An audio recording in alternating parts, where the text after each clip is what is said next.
G'day, this is Chris from the Parx-e Show. I'm talking to the lovely Patra Kay, who's getting up at time now. Chat sings all about music.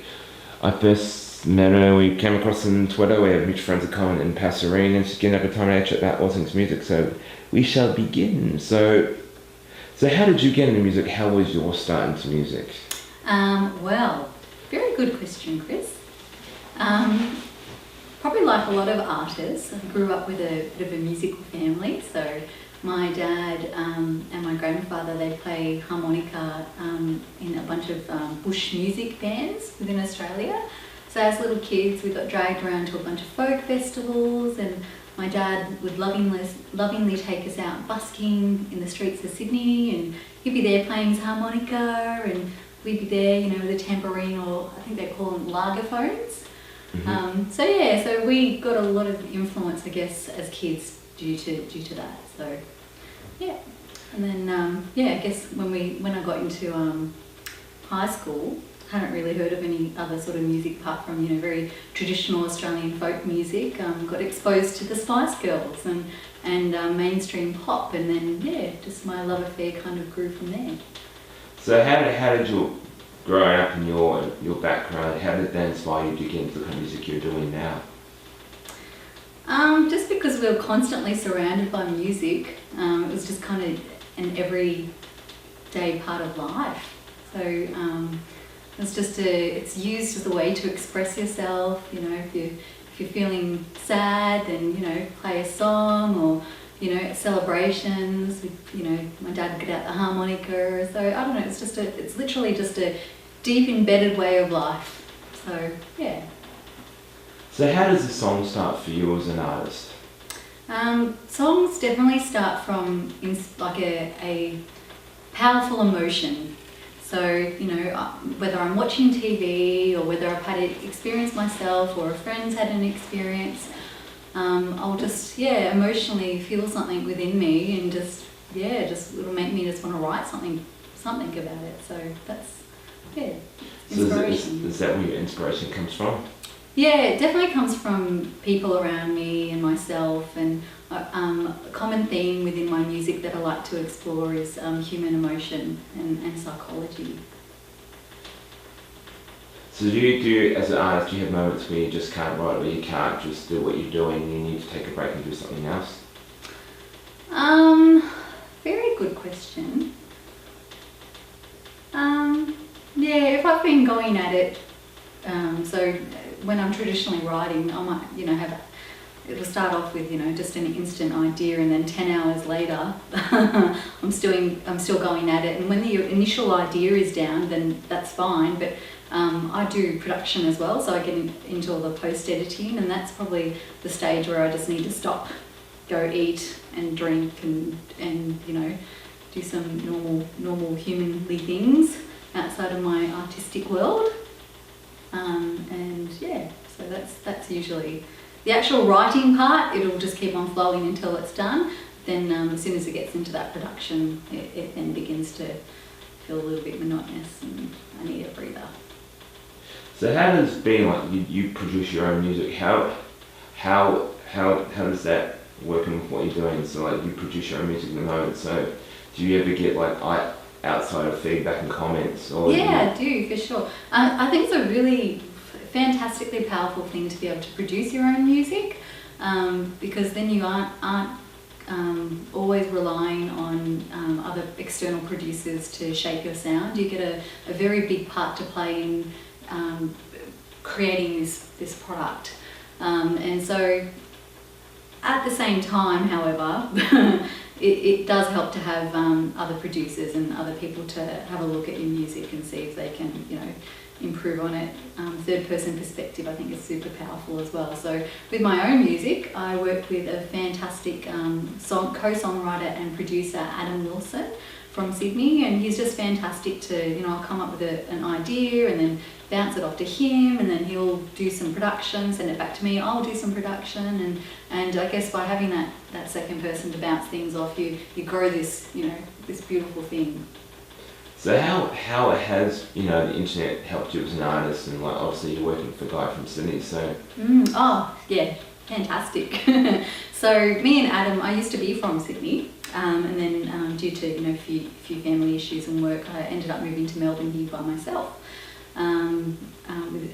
So for me and Adam to continue our collaboration, enhancements with the internet and using things like Dropbox, and there's a few new great things with music programs where there's online collaboration tools built into that software that allows us to work via the internet rather than having to be in the same room. So yeah, it's definitely facilitated us to continue to work in that way. Yeah, it's really good. Because those things are fantastic, and like I've been hearing at the moment, it sounds like it could be going under, and it's like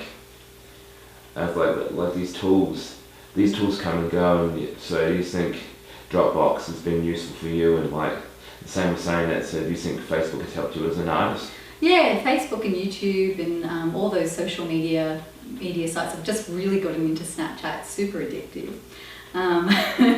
So yeah, it's been fantastic because it does give you a platform in which you can expose your music to audiences that otherwise would not have any sort of reach to you, so they wouldn't be able to see what you normally do. So yeah, it's definitely good. Really good. So how does social media help you as an artist? As I said, yeah, it just gives you that platform to be able to expose your art to the masses. It gives you, there's some fantastic tools with social media where you can access your analytics, and you can have a look at, the certain demographic that's listening to your music. If you want to plan a tour, then you can obviously look at those statistics and be quite strategic in where you plan to play music. So yeah, it's a very, very powerful tool.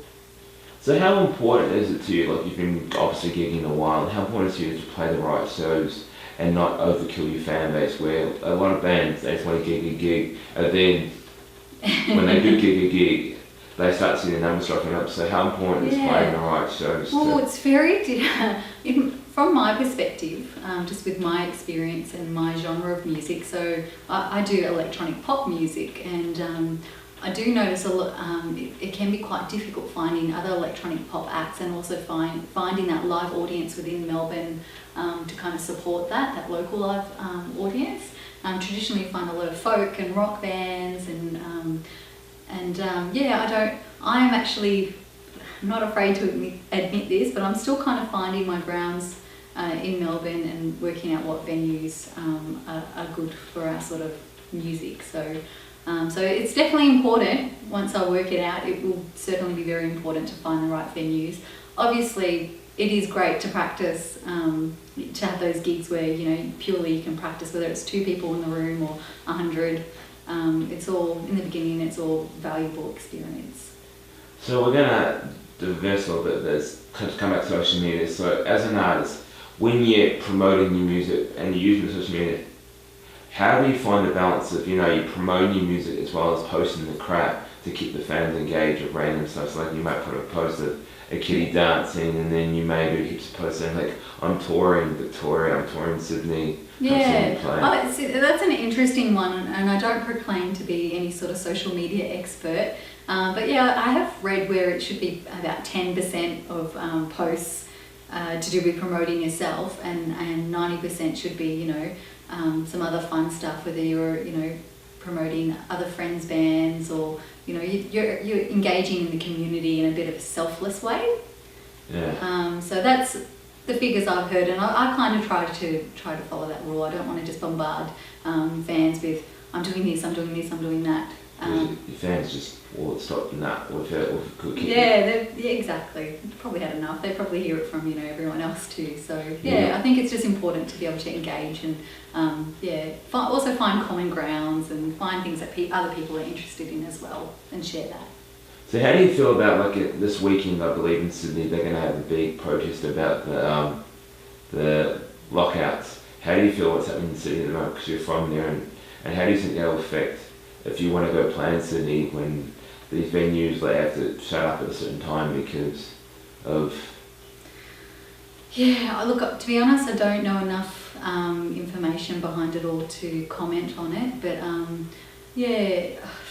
no musician likes that in terms of, I know there's some strict licensing rules, and and things like that around the venues and live music. But yeah, just don't know enough on the subject to probably pass too much comment on it. Cool. So, what do you hope 2016 will have in store for you? Well, glad you asked, Chris.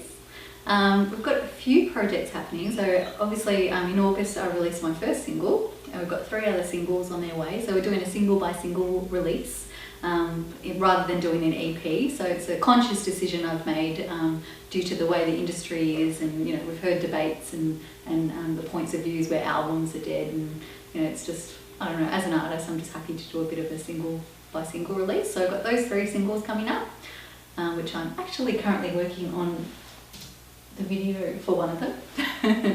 And I've also got an exciting side project that I'm working on, where I'm collaborating with a fantastic producer from England, who's currently supported by the BBC there. And yeah, we've got a fantastic project in mind that we've just applied for some funding. And the whole project is all about promoting cultural integration within society, and Nice. we're hoping to combine a bit of tropical house commercial style EDM with some other world influences, so you know, South Asian, Arabic style influences in that music, and hopefully pitch it to mainstream commercial radio and obviously community, yeah, in the hope that we can hopefully, yeah, just promote that cultural integration and bring some of that rich heritage in other ethnicities to Australia. Cool.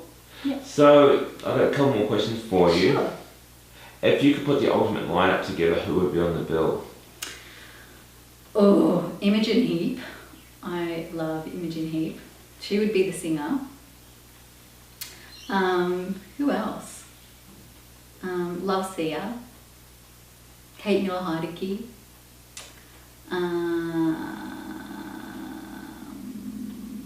Yeah, that's it. Those 3 girls. Cool. And I'll leave with the last question, which I always ask everybody. If you could have anybody in a video clip, who would it be?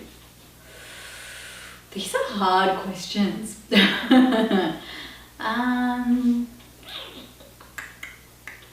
Who would I have in my video clip? Do they have to be of musical origin, or They can can they be just be whoever you anyone? want.